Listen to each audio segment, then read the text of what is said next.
నేను నిమ్మనాయుడిని. నేను నిమ్మల రాజ్యానికి మొట్టమొదటి రాజుని. నేను నా రాజంతపురాన్ని ఇప్పుడున్న ఖిల్లా గుట్టపై నిర్మాణం చేయించాను. నేను మొట్టమొదటగా రాజ్యం చుట్టుపక్కల చెరువులను త్రవ్వించి వ్యవసాయాన్ని అభివృద్ధిపరిచాను. నా పేరునే ఈ రాజ్యానికి నిమ్మలని, ఆ తర్వాత నిర్మలని స్థిరపడిపోయింది. నా పేరు వెంకటరాయుడు. నేను నిమ్మల రాజ్యానికి రెండవ రాజుని. నా రాజంతపురాన్ని ఇప్పుడున్న వెంకటాద్రిపేటలో నిర్మించాను. దాని అసలు పేరు వెంకటాపురం. నేను గొప్ప శివభక్తుణ్ణి. వెంకటాద్రిపేటలో ఉన్న ఓంకారేశ్వర ఆలయాన్ని నేనే నిర్మించాను. అలాగే ఖజానా చెరువును నేనే త్రవ్వించాను. ఆ చెరువు మధ్యలో నుయ్యిని త్రవ్వించి అందులో ఖజానాను దాచాను. నా పేరు జలపత్రావ్. నేను నిమ్మల రాజ్యానికి మూడవ రాజుని. నేను నిమ్మల రాజ్యాన్ని 7 సంవత్సరాలు పరిపాలించాను. నేను చుట్టుప్రక్కల ఉన్న ప్రాంతాల్లో ఎన్నో చెరువులు త్రవ్వించాను. రాజ్యం నడిబొడ్డు నుండి వెళుతున్న జౌళి నాలాను మరమ్మతులు చేయించి ప్రజల దాహార్తిని తీర్చాను. అలాగే రాజ్యంలో ఎన్నో బావులను, దిగుడు బావులను మరియు మెట్ల బావులను త్రవ్వించాను. నేను అప్పాముకుందా రావుని. నేను నిమ్మల రాజ్యానికి 4వ రాజుని. నేను నిమ్మల రాజ్యం చుట్టూరా ఉన్న రక్షణ గోడకు మరమ్మతులు చేయించి దానికి ఆనుకుని సైనిక బురుజులు నిర్మించాను.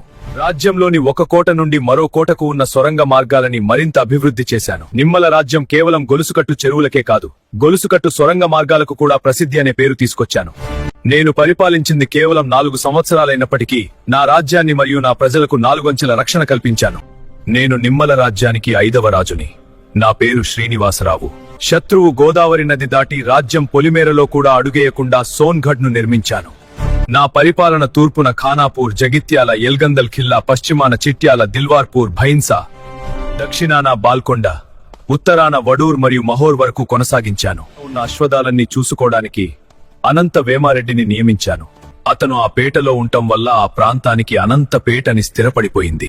500 ఏనుగులకు ఆహారం మరియు నీరు కోసం వెంగ్వపేట వద్ద ఉన్న లక్ష్మీపురం చెరువుకు తీసుకెళ్లేవారు. ఆ ఏనుగుల పేటే వెంగ్వాపేటగా మారిపోయింది. ఆ జౌలినాల రాజ్యంలో ఎన్నో చెరువులు నింపుతూ చివరగా కూరన్నపేటలో ఉన్న చెరువులో కలిసి మళ్లీ అక్కడి ఇతర చెరువులను కలుపుకుంటూ చివరగా కనతాలంటే కడ్తాల్ స్వర్ణవాగులో కలిసిపోతుంది. నా పట్టపురాణి అయిన శ్రీమతి పద్మాదేవి కొరకు అత్యాధునిక మరియు అత్యంత అందమైన రాణిమహల్ నిర్మించాను.